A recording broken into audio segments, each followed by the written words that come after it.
ایک ایسے عالم دین بڑی سادی زندگی گزارنے والا، صرف 54 سال کی عمر، حافظ قرآن اور ایک مسجد کے امام، بس اس کے علاوہ ان کا کچھ بھی بڑا سٹیٹس نہیں تھا۔ ایک مدرسے کے مدرس تھے، پڑھاتے تھے، پڑھاتے ہوئے اس کے بعد ہوا یہ کہ مسجد کی نوکری بھی چھوٹ گئی۔ لوگ کہاں چھوڑتے ہیں، اماموں کے پیچھے تو پڑ ہی جاتے ہیں۔ کہتے تو ہیں نماز میں پیچھے اس امام کی، نماز پھیرنے کے بعد میں جا کر کے پوری زندگی کے پیچھے پڑ جاتے ہیں۔ اکثر اماموں کے ساتھ ہے۔ علامہ خادم حسین رضوی رحمۃ اللہ تعالی علیہ کے ساتھ بھی یہی ہوا۔ وہ مسجد ان کی چھوٹی ہی اور اپنے گھر رہے، مدرسہ پڑھاتے رہے۔ جب آپ نے اپنے ملک میں دیکھا کہ نبی کونین کی ذات کو لے کر کے ہلکا پن ہو رہا ہے، پاکستان میں ایک قانون پاس کیا گیا تھا کہ جو گستاخی کرے گا رسول پاک کی، اس کی سزا موت ہے۔ وہاں پر توہین رسالت قانون ہے۔ اس قانون کو بدلنے کے لیے کچھ لوگ پارلیمنٹ میں آ گئے تھے، یہ قادیانی تھے، مرزائی تھے، ان کے خلاف انہوں نے محاذ چھیڑ دیا۔ اب یہ خاموش نہیں بیٹھے، باہر نکل آئے۔ جانتے ہیں دونوں ٹانگیں ٹوٹ گئی تھیں، ویل چیئر پر تھے۔ ایک ایکسیڈنٹ میں حادثہ ہوا، ویل چیئر پر رہے، چیئر اٹھا کر کے لایا جاتا تھا۔ ہزاروں کے مجمع سے جب خطاب کرتے ہیں، رسول پاک کی حدیث بیان کرنا اور صحابہ کا عشق رسول بتانا، اس کے علاوہ میں نے کچھ اور نہیں سنا۔ اور جو سختی کرتے تھے وہ گستاخان رسول کے خلاف کرتے تھے۔ جو توہین رسالت کا مرتکب ہو اسے کسی صورت وہ معاف نہیں کرتے تھے۔ سخت ایکشن لیے، دھرنا دے کر بیٹھ گئے، باہر آ کر کے کہ ہمارے مطالبے مانو۔ کس بات کے لیے؟ ہم نے دھرنے بہت سارے دیکھے، بہت سارے دھرنے، پارلیمنٹ کے بل پاس کرانے کے لیے، بل کو ریجیکٹ کرانے کے لیے، کسانوں کے آندولن، عورتوں کے معاملات۔ لیکن وہ ایک عاشق رسول ایسا تھا جو لاکھوں کے مجمع کو لے کر کھلے میدان میں اور سڑکوں پر بیٹھا تھا، صرف اس لیے کہ میرے نبی کی عظمت پر کوئی بات نہ کرے۔ اس کے لیے وہ کئی دن تک دھرنے دی۔ حکومت وقت نے ایکشن لیا، کئی مہینے جیل میں ڈال دیا معذور عالم دین کو۔ کس بنیاد پر؟ عشق رسول کی باتیں کر رہا تھا۔ اسلامی کنٹری، بنام اسلامی کنٹری تھی، سب لبرل ہو گئے تھے، سیکولر ہو گئے۔ ایک عاشق رسول اٹھا اور لوگوں کے دلوں کو گرما دیا۔ ان کی پوری ایکٹیویٹی اگر آپ دیکھیں گے تو صرف 5 سال کے اندر یہ آئے بھی اور چلے بھی گئے۔ 5 سال میں جو جوش و ولولہ پیدا کیا، بلکہ پوری ایک تحریک بنا دی لبیک یا رسول اللہ کے نام سے۔ آج پوری دنیا میں کہیں نعرہ اگر لگ رہا ہو، سنیں لبیک یا رسول اللہ، تو اسی معذور عاشق رسول کا دیا ہوا ہے۔ پیر سے معذور ویل چیئر پر بیٹھ کر کے پکارتا تھا لبیک یا رسول اللہ، اے اللہ کے رسول ہم حاضر ہیں اپنی جانیں لے کر کے آپ کے لیے۔ ان کے غلاموں پر، ان کے شاگردوں پر پولیس نے شیل برسائے، آنسو گیس کے گولے داغے، اور ایک نہیں 50 لوگوں کی جانیں گئی دھرنے میں۔ یہ نبی کی عظمت کے لیے پھر بھی ڈٹا رہا۔ جانتے ہیں آخری وقت، 8 دن پہلے 104 ڈگری بخار ہے اور نومبر کی ٹھنڈیاں ہیں، سخت ٹھنڈی میں بھی پتلی سی چادر لے کر کے ویل چیئر پر وہ میدان میں آ گئے۔ ڈاکٹروں نے کہا تھا اتنا بخار ہے آپ کو ہوا نہ لگے۔ انہوں نے یہ کہا کہ اگر نبی کونین نے مجھے سوال کر لیا کہ میرے سارے غلام میدان میں تھے، تو گھر میں کیوں بیٹھا تھا، تو میں اپنے لنگڑے پن کا عذر نہیں پیش کر سکوں گا، مجھے جانا ہے۔ آ بھی گئے، بخار سر پہ چڑھ گیا۔ اسی دھرنے کے بعد واپس آئے، اور جب انہوں نے یہ دیکھا کہ فرانس میں گستاخی ہوئی اور ہمارے ملک کی طرف سے کوئی ایکشن نہیں لیا گیا، اسی غم میں وہ اس دنیا سے چلے گئے۔ لیکن میں نے دیکھا، محسوس کیا، ان کا خاندان کیا تھا؟ وہ ایک عام گھر میں پیدا ہوئے تھے، عام گھرانہ، دینی گھرانہ تھا، لیکن باپ کوئی سجادہ نشین یا پیر نہیں تھے، کوئی خانقاہ سے نہیں، مزدوری کرنے والے ایک عام انسان کے گھر میں پیدا ہوئے، حافظ قرآن بنے, عالم دین بنے, اور دین کی حفاظت کے لیے کھڑے ہوئے, اور پیر ٹوٹ گئے تو ویل چیئر پر آیا. اور اس کے بعد میں نے دیکھا میرے نبی سے وفا کرنے والے کے ساتھ اللہ کیا انعام دیتا ہے. جب وہ جنازہ میدان میں آیا, اللہ اللہ, آج تک تاریخ لکھنے والے بتا رہے ہیں 70 سالہ پاکستان کی تاریخ میں اتنا بڑا جنازہ کسی کا نہیں ہوا, جس میں 50 لاکھ سے زیادہ کا مجمع بتایا جا رہا ہے. معمولی بات نہیں, جتنی بھی تعداد ہو, 40 ہو کہ 50 لاکھ, پیر رکھنے کی جگہ نہیں. یہ سارے لوگوں کو کون میدان میں جمع کیا, کون لے کر کے آیا؟ کیا ان کو کسی الیکشن میں ٹھہرنے والا امیدوار پیسوں پر جمع کیا تھا؟ ارے اس جنازے کو جب لایا گیا تو 48 گھنٹے کے بعد لایا گیا تھا. 48 گھنٹے انتقال ہونے کے 48 گھنٹے کے بعد.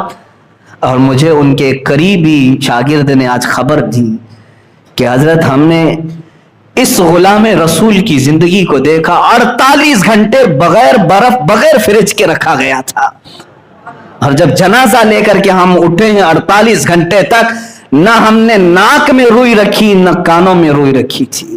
کوئی بھی انتقال کر جائے تو ناک اور کان اس لیے بند کرتے ہیں کہ ہوا اندر جاتی ہے, پیٹ پھول جاتا ہے, جسم پھول جاتا ہے. 48 گھنٹے کے بعد بھی وہ عاشق رسول جا رہا تھا تو ایسے جیسے کہ آرام سے سویا ہوا دولہا جا رہا ہو, جسے شان سے لے جایا گیا اور میرے عزیزوں قبر میں اتارا گیا. موت اس کی جس کا کرے زمانہ افسوس, یوں تو یہاں سبھی آئے ہیں مرنے کے لیے. میں نے یہ محسوس کیا جو زندگی اپنی میرے نبی کے لیے وار دے, میرے آقا اسے ضائع نہیں ہونے دیتے, پھر اس کو سارے لوگوں کے دلوں کا بادشاہ بنا دیا جاتا ہے. اگرچہ وہ معذور ہو لیکن لاکھوں قدموں والے اس کی جان پر قربان ہوں. بڑے بڑے پیر, بڑے بڑے آستانے وہاں تک نہیں پہنچ سکے جو ایک عاشق رسول کھڑا ہوا تھا اپنی معذوری میں. عزیزان گرامی وقار, میں پھر اسی بات پر اپنا اختتام کرتا ہوں. اقبال نے سچ کہا, بمصطفیٰ برساں خیش کے دی ہماؤس. اپنے آپ کو رسول تک پہنچا دو کہ دین پورا یہی ہے. اگر بہو نہ رسیدی تمام ابو لہبی, اگر ان تک تم نہیں پہنچ سکے تو تجھ میں اور ابو لہب میں کچھ فرق نہیں رہے گا. آج جو حالات ہمارے ہیں ابو لہب کی طرح جینے کے لیے ہم تیار ہو گئے. میرے نبی کو کوسا جائے, میرے نبی کی زوجہ مطہرہ عائشہ صدیقہ کو معاذ اللہ زانیہ کہا جائے, اس وقت تک اگر ہمارے کان سلامت رہے, ہمارا جسم صحیح سلامت باقی رہا, تو اس کا مطلب ہے کہ ہمارے سے سخت سوال ہونے والے ہیں. تیار رہنا, کسی کا عذر قبول نہیں کیا جائے گا, حتیٰ کہ میرا بھی, میں اپنے لیے بھی کہہ رہا ہوں, عذر نہیں قبول کرے گا رب تعالیٰ. اگر تم یہ کہو کہ مولا میں مجبور تھا, میں کمزور تھا, تو رسول پاک تمہیں بتا دیں گے میں تو تجھ تک دین پہنچانے کے لیے اپنے ننھے بچے بھی قربان کر دیے. تم اگر یہ کہو گے کہ اللہ میں بوڑھا تھا, میں کچھ کر نہیں سکتا تھا, رسول پاک یہ پورا بیان میں کر رہا ہوں ابھی فی الحال, یہی خادم حسین نے کہا تھا. اگر تم میں سے کوئی بوڑھا یہ کہہ دے کہ میں تو کمزور تھا, تو رسول پاک تمہارے سامنے امیر حمزہ کے بڑھاپے کو پیش کر دیں گے. امیر حمزہ کو پیش کر دیں گے جو 60 سال کی عمر میں احد میں آیا, سینہ چاک کر کے ان کا کلیجہ چبایا گیا رسول پاک کے سامنے. حضور کا سگے چچا تھے, سگے چچا. حضور اگر کہہ دیں کہ میں نے وہ سب دیکھ لیا, تو اپنے گھر میں آرام سے سو رہا تھا. اگر تم یہ کہو میں تو مزدور تھا, میں کیا کر سکتا, میرے آقا بلال حبشی کو سامنے کر دیں گے, یہ تو غلام تھا, میرا نام لیتا تو اسے مارا جاتا تھا, اس کی پیٹھ گل گئی تھی. تو کون سا بہانہ پیش کرے گا, تم کون سا بہانہ کرو گے؟ عورتوں کے لیے بھی معاملات آئیں گے, تو اگر عورتیں یہ کہہ دیں کہ ہمارے پاس کوئی راستہ ہی نہیں تھا آپ کی عزت پر پہرا دینے کا, میرے نبی اس وقت حضرت سیدہ سمیہ کو پیش کرتے ہیں. ایک یہ بھی خاتون ہے جس کی عمر بڑھاپے کو پہنچ گئی ہے, کافروں نے صرف اس کو مارا کیوں تھا؟ اس لیے کہ نبی کی بات کرتی تھی.